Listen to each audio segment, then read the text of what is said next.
The Book of the Damned, by Charles Hoyfort, Chapter 25a. A formation having the shape of a dirigible. It was reported from Huntington, West Virginia, Scientific American, Volume 115, page 241. Luminous object that was seen July 19, 1916, at about 11 p.m. Observed through rather powerful field glasses. It looked to be about 2 degrees long and half a degree wide.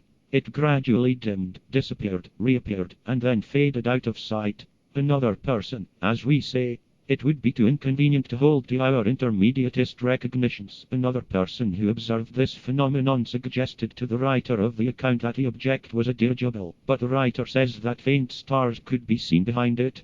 This would seem really to oppose our notion of a dirigible visitor to this earth, except for the inconclusiveness of all things in a mode of seeming that is not final, or we suggest that behind some parts of the object, construction, faint stars were seen. We find a slight discussion here. Professor H. M. Russell thinks that the phenomenon was a detached cloud of aurora borealis. Upon page 369 of this volume of the Scientific American, another collator suggests that it was a light from a blast furnace, disregarding that, if there be blast furnaces in or near Huntington, their reflections would be commonplace as there.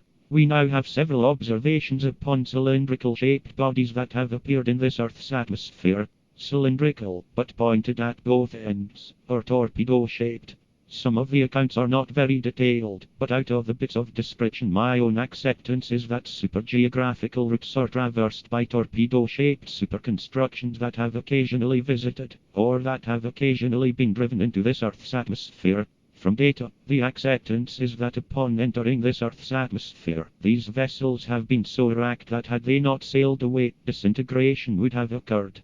That, before leaving this earth, they have, whether in attempted communication or not, or in mere wantonness or not, dropped objects, which did almost immediately violently disintegrate or explode. Upon general principles we think that explosives have not been purposely dropped, but that parts have been racked off, and have fallen, exploding like a thing called ball lightning. May have been objects of stone or metal with inscriptions upon them, for all we know, at present. In all instances, estimates of dimensions are valueless, but ratios of dimensions are more acceptable. A thing said to have been 6 feet long may have been 600 feet long, but shape is not so subject to the illusion of distance.